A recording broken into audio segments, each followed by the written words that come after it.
Yan. Maghawak-hawak ng kamay. Hawakan yung kamay, katabi nyo. Ayan. Malalim ba? Malalim? Okay po. So, ang topic po natin yung madalang na Jesus hold my hand. Katulad ng kinanta natin, di ba napakaganda ng awit natin. No, so, unawain natin kung paano hinahawakan ng Panginoong Jesus ang kamay natin. Po, minsan kasi parang akala mo mag-isa ka, minsan akala mo lalakad ka na walang kasama, po, lalo kung may problema ka, mabigat ka, nabibigatan tayong lahat. So, dito po, sa umaga dito po, bago po tayo magsimula, nais ko sana manalangin mo tayong lahat. Let us pray. O Lord God, in heaven, dakilang Diyos, Ama, salamat po sa aming Panginoong Yesus. Pagbibigay mo sa amin, kaya patuloy siya humahawak ng aming kamay, sa lahat po ng aming paglakad, sa lahat po ng aming pong buhay na nandito sa mundo. Salamat Panginoon Diyos sa aming tagapagligtas at iyong anak ng aming Panginoong Yesus. Salamat sa paghawak niya sa aming mga kamay. Tulungan mo kami at turuan mo kami ngayon ang mga nawaan namin, ang mga aral nito sa pamamagitan ng banal na Espiritu.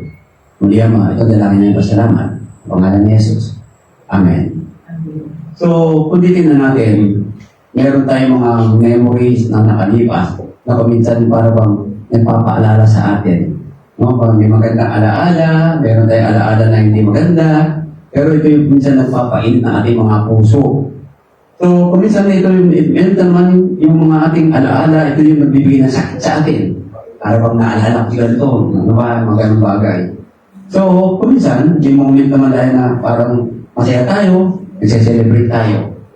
So, others, napayak ka, no? May mga bagay na napapayak sa'yo, no? Maaaring di mo alam kung sino, maaaring sarili mo, maaaring problema, mas pamilya, maraming ganyan.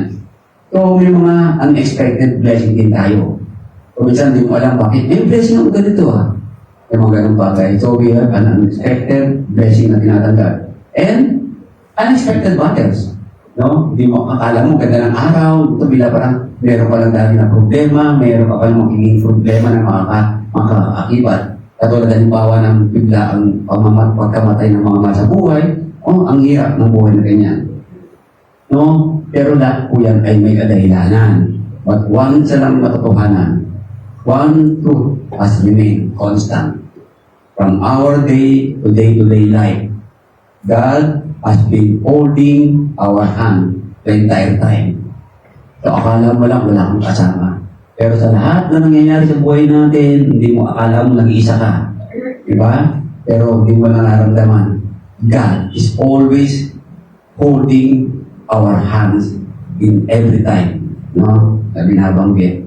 So, sa 2 Corinthians chapter 13 verse 5, siyasatin ninyo ang inyong sarili kung kayo na nga sa pananampalataya. Ito yung isa dapat natin maunawaan. Kung parang na maunawaan mo na, hawak ba talaga na Diyos sa kamay ko? Kaya ba't silasatin natin sarili natin kung talaga parang nasa pananampalataya ito? Subukin ninyo ang inyong sarili. Hindi ba ba ninyo nalalaman sa ganang inyong sarili, sabi niya. Kasi Yesu Cristo ay nasa inyo. That is the problem sometimes in our life. When we face trials and problems or Goliath in our life, we forgot na si Kristo pala ay nasa atin. Nakakalimutan ng maraming tao yan. No? Sabi niya, maliban na nga kung kayo'y tinakwil na. So ito yung problema. Pagdating yung kaduktong, maliban na nga kung kayo'y itinakwil na. Kaya yung mga kapatid na patuloy na umalis sa pananampalataya, nagkakaroon sila ng mas mabigat na problema kaysa sa ating mga nananatili sa Panginoon. May problema tayo pero mas mabigat ang kanilang hinaharap. Dahil, pansin niyo po, ala nila, andyan ang Panginoon. No, wala. Nandun lamang sa mga tapat na Kristiyano. Doon ang inahawakan ng Panginoon Diyos. Tignan niyo po.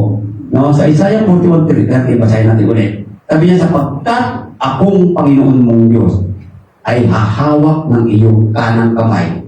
Tignan niyo po. Bakit kanang kamay ang sinabi ni God? Kasi po, kung dito natin ang kanang kamay is symbolical ito na nandito ang kalakasan natin Diba? Pansinin sa buong Biblia, babasa niyo puro kanan ang binabanggit ng Panginoon. So dito tayo hawakan ng Panginoon sa kanan, hindi sa kaliwa. Kasi lahat ng kanan, bakit niyo puro kabutihan yan Yung kaliwa, puro kasama. Di ba katulad yung kasabihan ng mundo? Biglang di ko sa kaliwa. Yung mga nangaliwa, tignan niyo po. See? Puro kasamaan yung kaliwa. Ayon sa Biblia. No, na magsasabi sa iyo, huwag kang matakot. Aking tutulungan ka. Yun ang maganda eh. Kasi pag ginawa ka ng Panginoon kanan kami, huwag kang matakot. Andito ako. There's a firm hand. No? Hawak ng Panginoon kamay mo. Diba? Kaya dinabanggit. So, bakit? Kasi this is a divine promise. Promise ito na mula sa langit. Sabi niya, hindi lang basta sinabi ito ay Panginoon pangako. Ang Diyos mismo ang nagsabi. So yung sinabi ng Panginoon dito, ang Diyos mismo nagsabi niyan. Hindi yan sinabi ng tao. No, ang Diyos mismo kaya sabi niya, no, kaya dapat ito'y paniwalaan mo at panghawakan.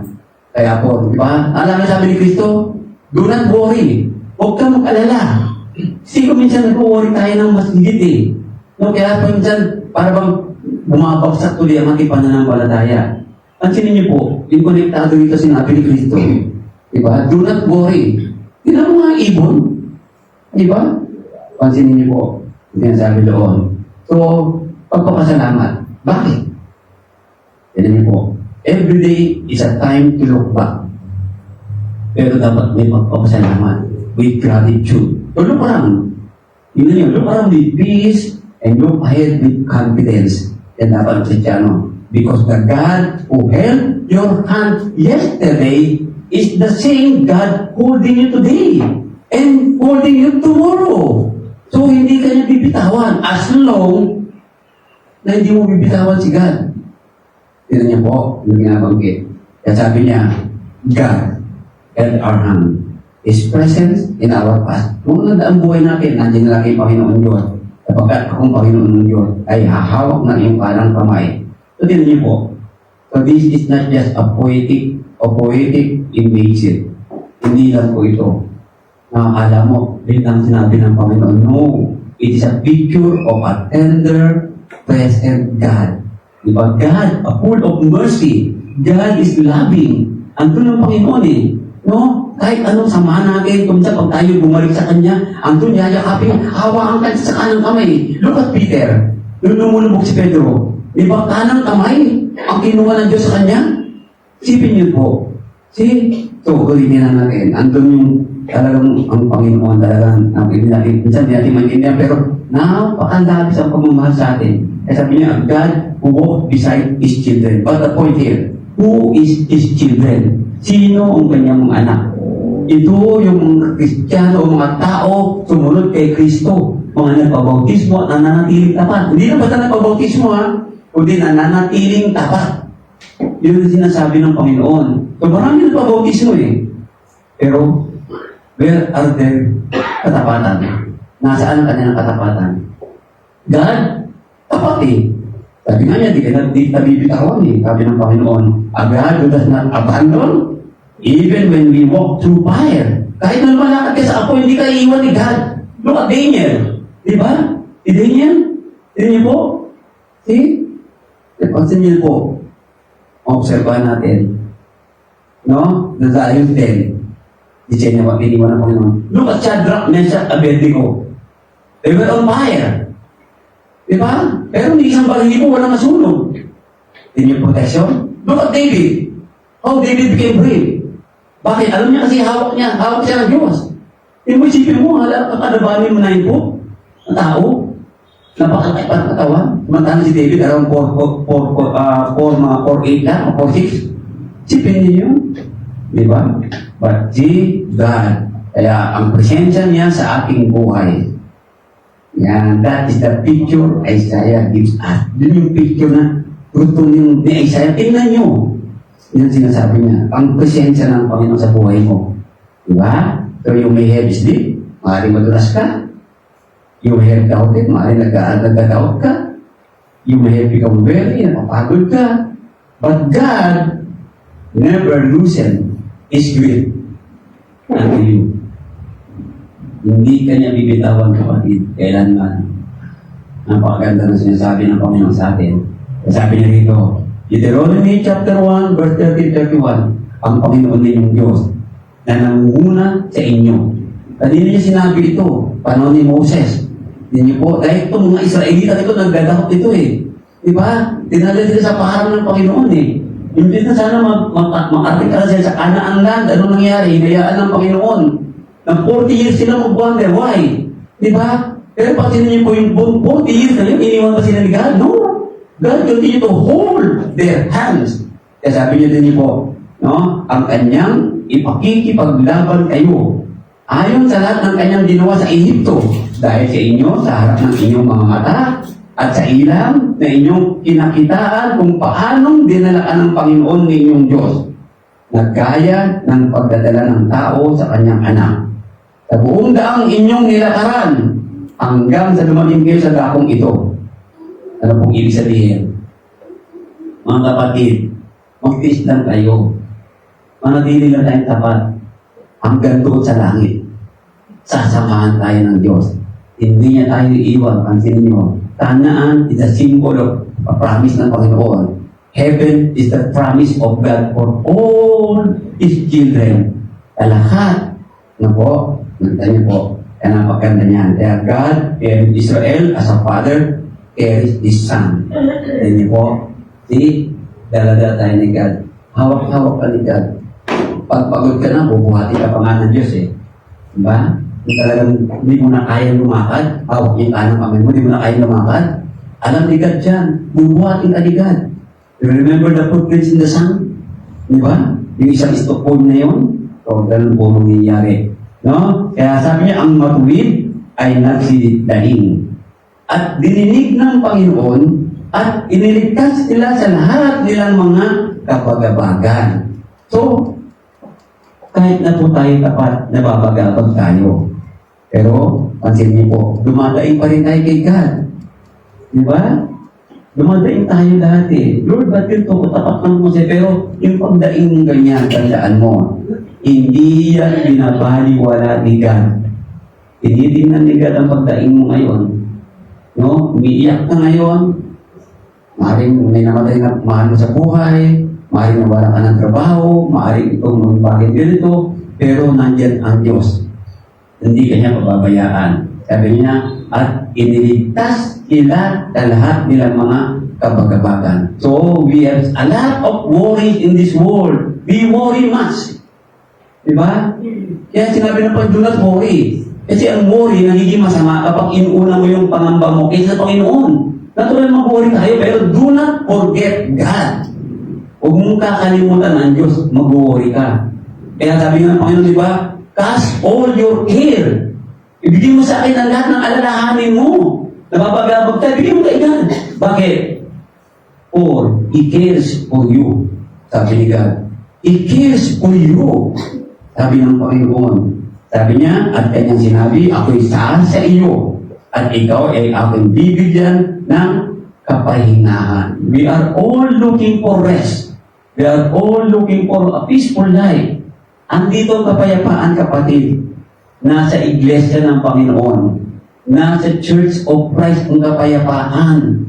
Wala ang kapayapaan sa ibang iglesia sa denominasyon. Iisa lang ang iglesia at tandaan natin. Kaya napakapalad natin dito sa Greenville. Sa Friendship Road, sa iba't ibang kapatiran natin, napakapalad natin. Nandun na tayo eh. Lagi ko sinasabi, nandyan ka na eh. Huwag ka nang umalis pa. Kaya minsan, akala natin ako lang nalulungkot, akala nyo kayo lang nalulungkot sa mga kapatid na nawawala. No, ang Diyos lalo. Diba? See? Kaya sabi niya, sometimes God does not take away the trial. Totoo yan. But His abiding presence make all the difference. Sabi niya, if we can only reach out and hold His hand, literally, then po, diba? Panginoon, likas mo ako! Sabi ni Pedro, inuwan niya si Pedro sa kanang kamay. Ano ka ba naman? Ano ba na ng palataya mo? Panginoon, lulubog tayo!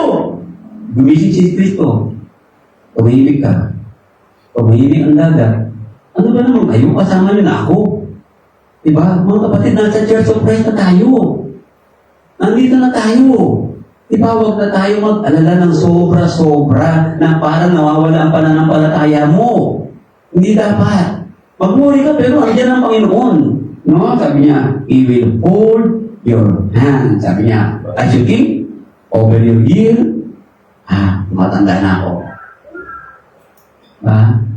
Ngayon po, tandaan mo lang, the times you felt alone, feeling mo nag-iisa ka, God was holding your hand. That is the presence of God in your life eh. Yung presensya ng Diyos sa buhay mo eh. The times you felt confused, minsan naguguluhan ka, pero andyan ang Panginoon, gagawin ka sa step niya. As long you allow Him. Diba? At kung nakakapabayaan mo si God, paano papabayaan si God? Sometimes kasi nakakalimutan natin ang Word of God. Yan. The times you almost gave up, ang hirap mabuhay. Ito, naranasan ko na ito eh. Times I almost gave up na eh. Diba? Okay? God kept you standing. Manatili ka dyan, hawak ka dyan.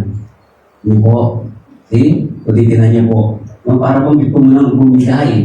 So, yung mga panahon ng araw ng kalungkutan ko pa noon. Diba? Mga year 2000 ito. 26 years na nakalipas. See? Titinan niyo po, andyan ang Panginoon Diyos. Sabi niya, the times you won and celebrated, it was because of Him. Dahil sa Diyos siya, kung siya, successful ka, nakakalimutan na si God eh. Diba? Pinipapala ka ni God, nakakalimutan mo. Mas inuuna mo pa yung barkada, mas inuuna mo ibang bagay, kaysa ang Panginoon sa pagsamba. Tignan niyo po. Diba? Yun ang nangyayari. Yan. No?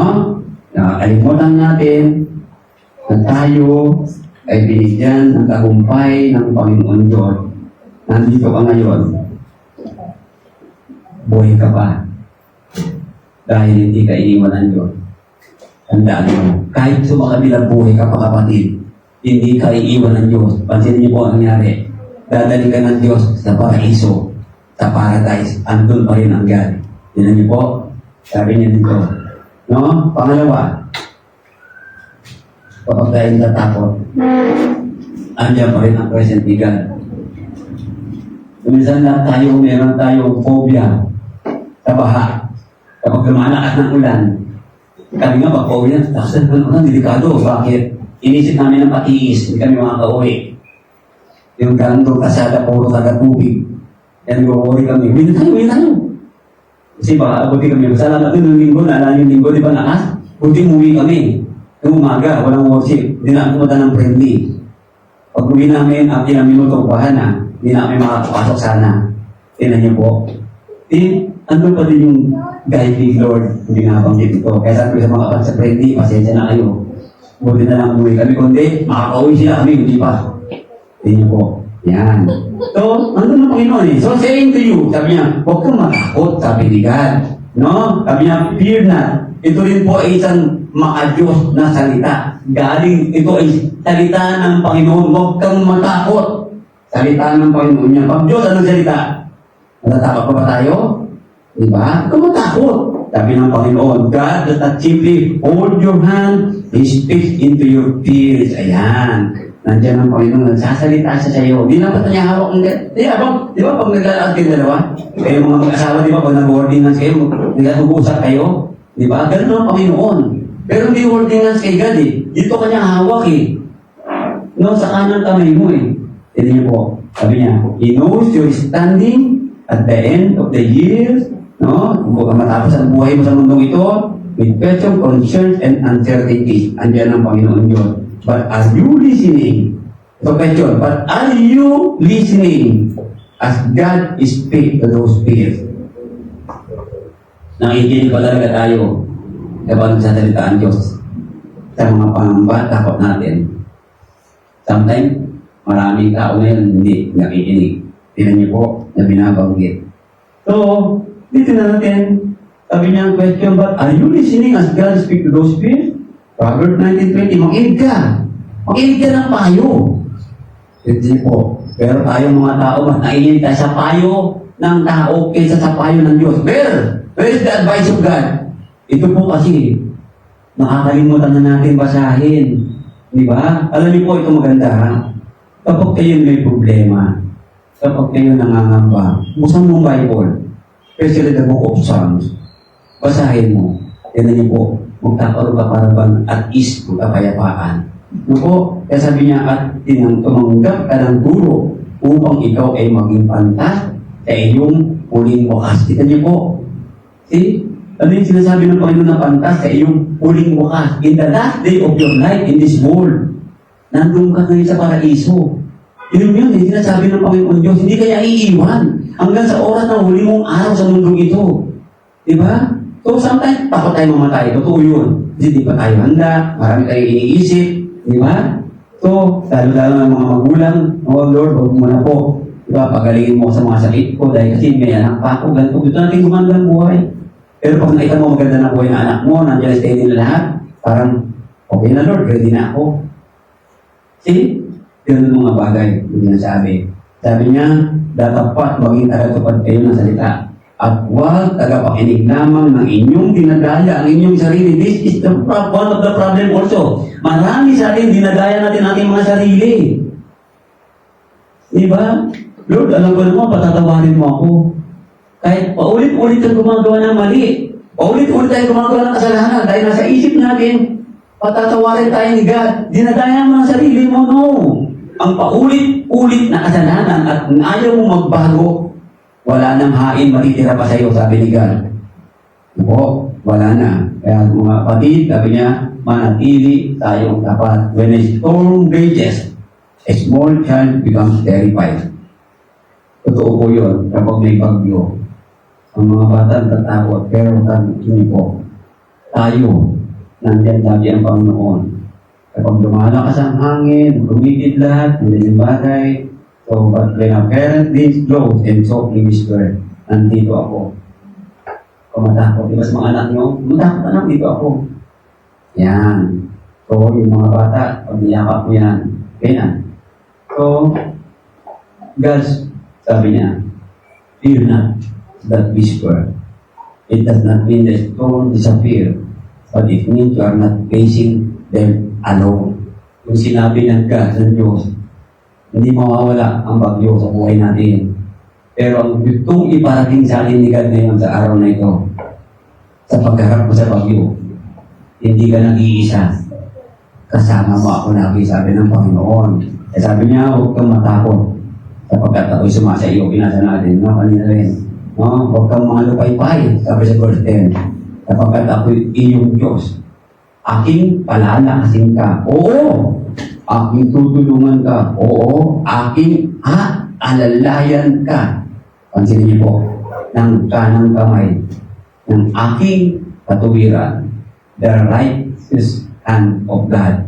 Pansinin niyo po, be anxious for nothing, but in everything. Yan ang kailangan natin lahat. Magdasal lagi tayo. Lagi tayo magdasal.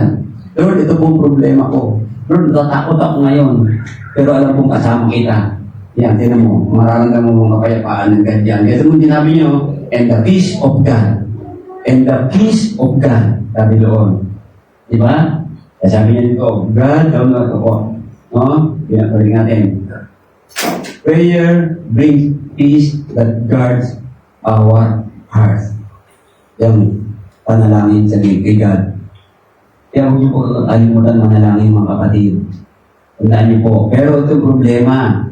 Kapag kayo may gagawang kasalanan at nananalangin kayo, hindi kayo haharapin ng Diyos. Naririnig na kayo pero hindi siya haharap sa iyo. Kaya dapat po malinis ang ating puso. Mapakalinaw po sinasabi sa Bible niyan. Diba? Kaya dapat po malinis ang ating mga puso at ang ating buhay upang pagdasal mo, Lord, ano yung anak? Harap siya. Hindi yung pagkumagawa ng kasalanan. Lord, Lord, Lord! Not everyone calling me Lord, Lord. Sabi ng Panginoon yun. Peace I give you, my peace I give to you. Not as the world gives. Sabi niya, let not your heart be troubled. Trust also in me. Sabi ng Panginoon Diyos. No? Sabi niya, huwag kang matakot. Sabi ng Panginoon Diyos. Jesus gives a peace the world cannot give. Yan. Prayer with peace that guard our heart. Ang kapayapaan ay iniiwan ko sa inyo. Ang aking kapayapaan ay binibigay ko sa inyo. Hindi kaya nang binibigay ng sanlibutan. Sabi kang Tagalog, ang hindi na po sinasabi doon. Kaya ulitin na natin, ano mga kinatatakutan mo ngayon? Ano kaya mangyayari bukas? The next day.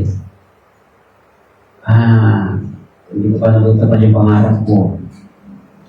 Health issues. Di ba? Ang nararamdaman tayo, dapat huwag natin babaliwalain ha. Tapos tawag tayo. Yan mo po. Family tension, ng pera o ng pera, pambayad ng kuryente, pambayad ng tubig, kaya pang ganyan. Financial uncertainty, walang katiyakan ng pera, di ba? Kung titignan niyo po.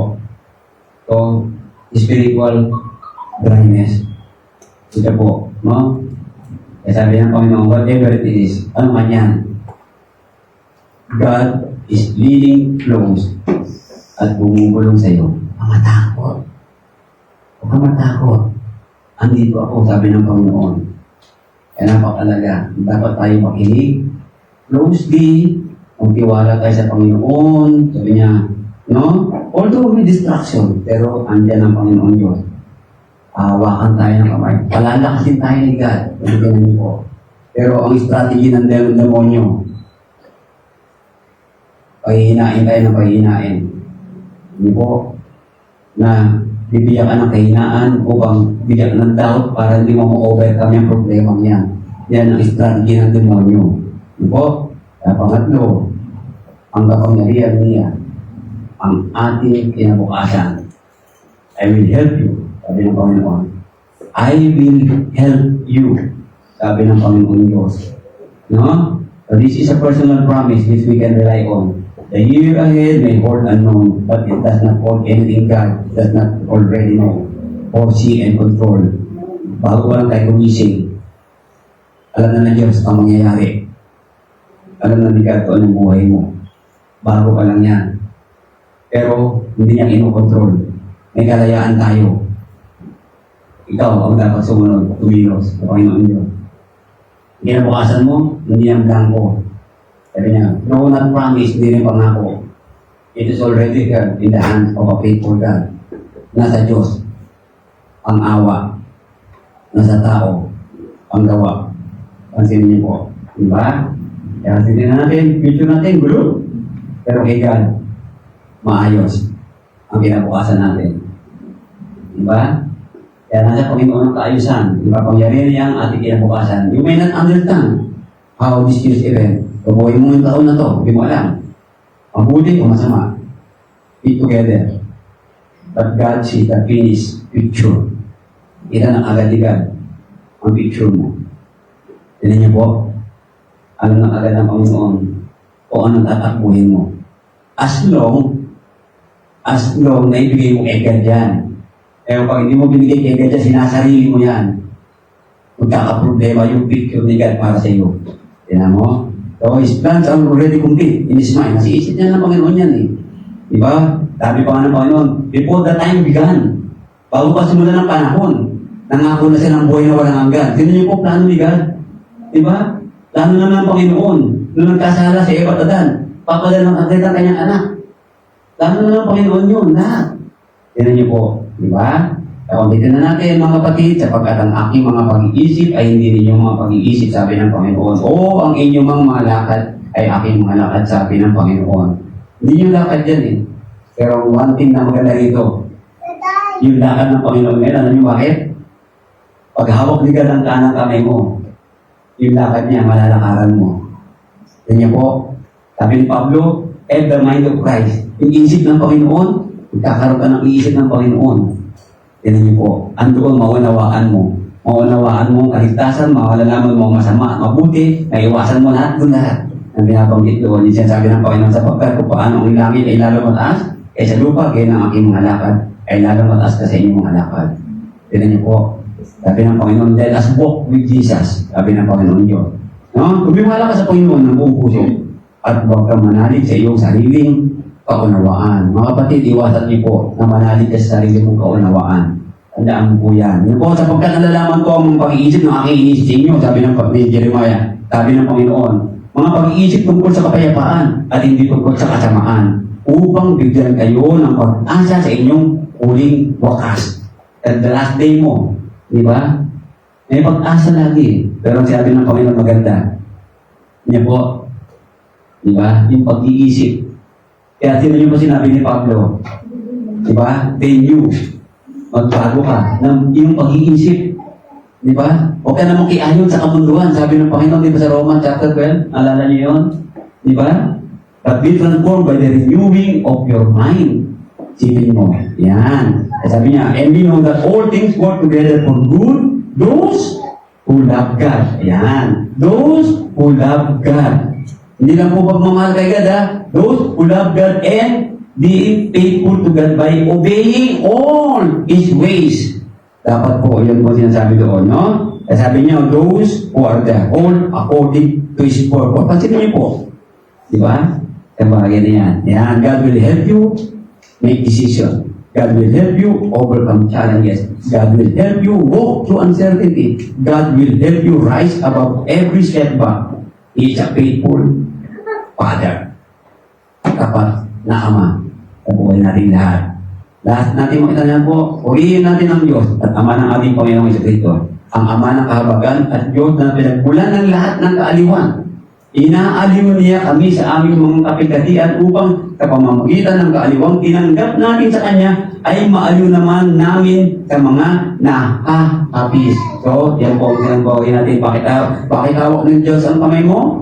So, para ma-share natin yan sa mga tao. Sapagkat kung gaano karami ang aming paghihirap dahil sa aming pakipag-isa kay Kristo, kayo din naman, karami ang aming kaaliwan kay Kristo. Pati niyo po, daming problema, pero nandun lagi. Mas marami din pala ang kaaliwan kay Kristo. Kayo din naman, karami ang aming kaaliwan. Kung naghihirap man kami, ito'y para sa ikaaliw at ikaliligtas ninyo.